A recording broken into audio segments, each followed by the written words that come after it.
جی اور سر کی پرانی پارٹی ہے اور سر تو ان کے وزیر اعظم بھی تھے جی ان کو بھی بلائیں گے یا کوئی خط لکھا ہے ان کو کوئی لیٹر بھیجا ہے کوئی کبوتر طوطا کوئی بھیجا ان تک بھی کہ وہ بھی تشریف لائیں اس میں؟ وہ بھی ان کا دوست ہے، میرا بھی دوست ہے. ہم ان کی لمبی زندگی کے لیے دعا کرتے ہیں. جو کچھ ہوا ان کے ساتھ اچھا نہیں ہوا. لیکن اپوزیشن کوئی مشترکہ ان سے بات چیت کر سکتی ہے حکومت سے بھی؟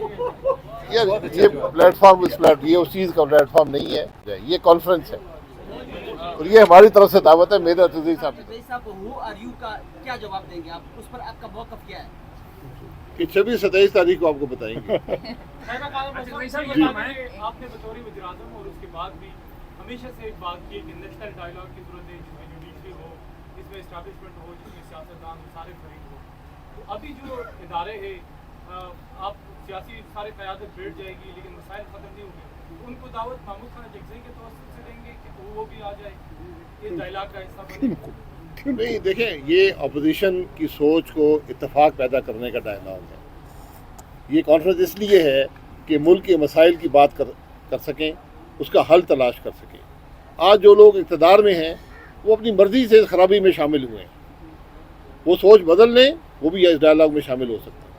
اچھا زئی صاحب، مولانا فضل الرحمان صاحب اگلے 1-2 دن میں جو ہے وہ عمرے پہ تشریف لے جا رہے ہیں. تو ظاہر ہے یہ 26 تاریخ کو بہت نزدیک ہے. ہم نے TUI سائٹ سے چیک کیا ہے. مولانا فضل الرحمان صاحب انٹیلیجنٹ آدمی ہیں، پاکستان کے ایک معناز سیاستدان ہیں. وہ ان باتوں کو سمجھتے ہیں. ان سے ہماری تفصیلی بات ہوئی ہے. ان کا وفد آئے گا، بات شامل ہوگا. اگر وہ یہاں ہوئے وہ خود آئیں گے، نہ ہوئے تو اسکرین کے ذریعے اپنی فرمودات کہہ دیں گے اور ہم ان پہ معاون عمل کر دیں گے. اور کوئی بات؟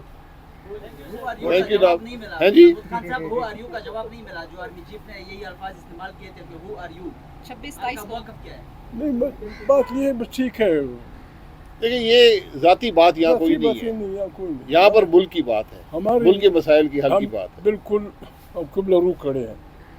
ہمیں کسی فرد سے، کسی ادارے سے، کسی پارٹی سے، کسی فرد سے ذاتی طور پہ کوئی شکوہ نہیں ہے. پاکستان ہمارا ملک ہے، آرمی ہماری ہے، جوڈیشری ہماری ہے، پریس ہمارا ہے، سیاسی پارٹیاں ہماری ہیں. بسم اللہ کر کے آئے اس ملک کو. یہ انگشمائی چیک نہیں رہے گی. آپ نے کیا کیا، میں نے کیا، ساری دنیا جانتی ہے، ساری دنیا جانتی ہے. وہ پاکستان PIA، یہ آدمی ان باتوں کا ماہر ہے. PIA 40 سال پہلے زر مبادلہ کا ایک بہت بڑا حصہ کماتی تھی ملک کے لیے. PIA نے عرب امارات پتہ نہیں کون سے 4 5 10 ان کو ٹریننگ دی. وہ آسمانوں پہ، ہم دن بدن. یہ نہیں کہ ہمارے لوگ کام کے نہیں ہیں. جب آپ لوگوں کو کام کرنے نہیں دیں گے تو آپ کے سارے ادارے بیٹھ جائیں گے. ہمارے سارے ادارے بیٹھ گئے، سارے ادارے. ان کو لچانے کا واحد راستہ یہ ہے کہ سارے پاکستان کے لوگ، چاہے لیفٹ کے ہوں، رائٹ کے ہوں، سینٹر کے ہوں، آئیں اور ایمانداری سے ہماری رہنمائی کریں تاکہ اکٹھے چلیں. اکٹھے اب بھی جرنلسٹوں میں سے اگر ہمیں کوئی بھول جائے، نجم سیٹھی سے لے کر آپ تک سب آ جائیں، آئیں اسپیک دیر. جی اچھا سر، حیدر شرازی جیو نیوز سے. یہ آج اپوزیشن کے رہنماؤں کی چیف جسٹس سے ملاقات ہوئی ہے. چیف جسٹس کو انہوں نے انپٹ دیا ہے اپنی طرف سے کہ عدلیہ کی وجہ سے اپوزیشن یا ان کے جو ووٹرز ہیں مشکلات کا شکار ہیں. تو کیا موجودہ عدلیہ پر بھی سوالات آپ کے ہیں اپوزیشن کی جماعتوں کے؟ جو ملے ہیں وہ آئینی ماہرین ہیں، وہ وکیل ہیں، ان سے پوچھ لیجئے. یقیناً جوڈیشری، ہم تو لگے ہوئے ہیں اپنے اداروں کے پر کاٹ رہے ہیں. جوڈیشری کے پر کاٹو، پریس کے پر کاٹو، پارلیمنٹ کے پر کاٹو، نتیجے میں یہ بدبختی آ گئی. ہم اس ملک میں تمام اداروں کو آئین کے پلیٹ فارم میں مکمل آزادی کے خواہاں. ٹھیک ہے، شکریہ جناب.